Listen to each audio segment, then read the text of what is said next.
ఎరుపు రంగులో ఉండే ప్లస్ గుర్తుతో మనందరికీ పరిచయమే.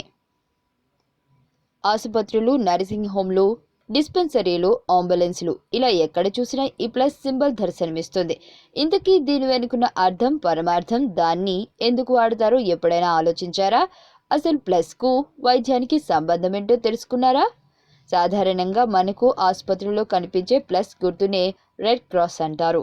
రెడ్ క్రాస్ అంటే ప్రపంచ ఖ్యాతిగాంచిన ఓ సేవా సంస్థ. దినజనుల పాలిట ఇది ఆపద్బాంధవ లాంటిది.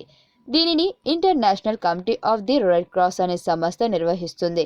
ప్రధానంగా అంతర్జాతీయంగా జరిగే యుద్ధాల్లో గాయపడే వారికి రెడ్ క్రాస్ సంస్థ అందించే సేవలు వెలకట్టలేనివి. అంతేకాదు, ప్రపంచంలో ఏ మూలనైనా సరే ఏవైనా భూకంపాలు, ప్రకృతి వైపరీత్యాల సమయాల్లో బాధితులను ఆదుకోవడంలో రెడ్ క్రాస్ ముందుంటుంది. ప్రపంచవ్యాప్తంగా రెడ్ క్రాస్కు అనేక శాఖలున్నాయి.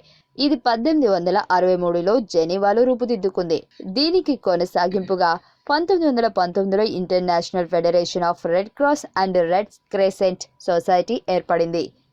ఎక్కడైనా మొండి వ్యాధులు ప్రబలినప్పుడు బాధిత ప్రజల ప్రాణాలను కాపాడే మానవతా దృక్పథం ఈ సంస్థ సొంతం. అందుకే రెడ్ క్రాస్కు 3 సార్లు నోబెల్ శాంతి బహుమతి లభించింది. ఇక అసలు విషయానికి వస్తే రెడ్ క్రాస్ అంటేనే జాలి, దయ, సేవలకు మారుపేరు. అందుకే ప్రాణాల్ని కాపాడడం, రక్తదానం చేయడం వంటి పలు ఆరోగ్య నిబంధన సేవల్ని అందించే వైద్యరంగం కూడా తమ చిహ్నంగా రెడ్ క్రాస్ను తీసుకున్నాయి. ఎమర్జెన్సీ సేవలు ప్రజలకు సులభంగా తెలియడానికి ఈ గుర్తు ఉపయోగపడుతుంది. ఇప్పుడు తెలిసింది కదా మనకు తెలిసిన ప్లస్ గుర్తు వెనుక ఎంత కథ ఉందో.